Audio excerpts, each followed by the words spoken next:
Bonjour, aujourd'hui on va décortiquer ensemble une idée qui paraît toute simple mais qui est en fait incroyablement puissante. Elle vient d'un texte de l'aspirant Alamine et elle tient en 3 mots, le courage de commencer. C'est ce tout premier geste, cette décision qui est au départ de tout, mais qui, on le sait, est souvent la plus dure à prendre. Et voilà, c'est la vérité de base en fait. Chaque grand projet, chaque succès incroyable, chaque histoire qui nous marque, eh bien tout ça, ça a démarré par un premier pas. Un pas souvent si discret qu'il était presque invisible. C'est une règle universelle et pourtant on a une sacrée tendance à l'oublier.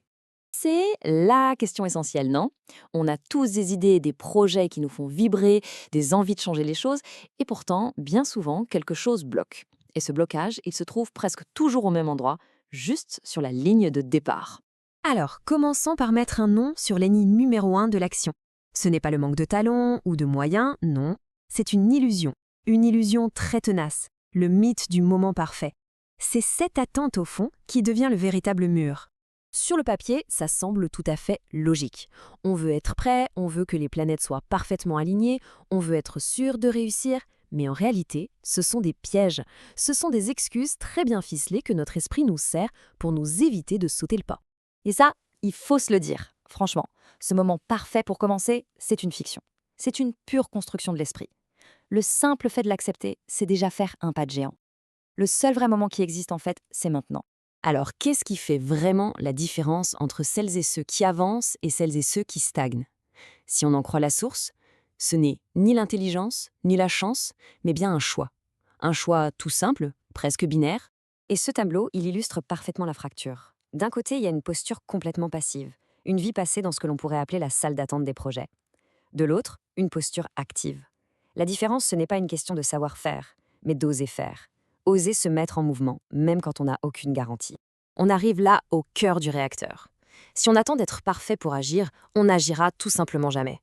Le secret, c'est d'inverser complètement la logique. C'est le mouvement qui, petit à petit, va nous amener vers quelque chose qui ressemble à de la perfection. Regardons un peu ce chemin. Le premier pas, il est souvent un peu bancal. Le premier jet d'un projet est toujours plein de défauts. La toute première fois qu'on essaie un truc, c'est rarement un succès foudroyant.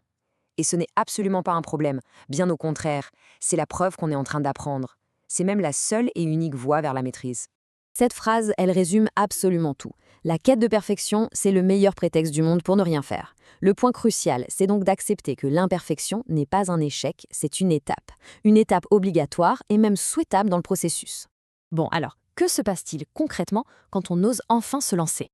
Eh bien, la réalité a une façon de récompenser l'action. Il y a comme une loi silencieuse, une loi non écrite, qui veut que le mouvement attire le mouvement. C'est le début d'un véritable effet domino. En faisant un premier pas, on change notre propre perspective. On se rend visible, on crée une toute petite brèche dans le mur de l'immobilisme. Et c'est par cette brèche qu'une opportunité peut se faufiler. Et quand on saisit cette opportunité, et même de manière un peu maladroite, on accumule de l'expérience. On apprend, on comprend ce qui marche, ce qui ne marche pas, on se frotte au monde réel, et ça, c'est tout simplement irremplaçable. Et toute cette expérience accumulée, elle se transforme, c'est mécanique, en progression. Les compétences s'affinent, la confiance en soi grandit. Et tout d'un coup, ce qui nous paraissait être une montagne insurmontable il y a quelque temps devient notre nouvelle normalité. Et tout ça, simplement parce qu'un jour, on a décidé de commencer. Au final, tout ce qu'on vient de se dire nous ramène toujours à ce moment unique, ce moment suspendu, celui du premier pas. C'est vraiment là que tout se décide. Cette image de la montagne, elle est parfaite pour ça.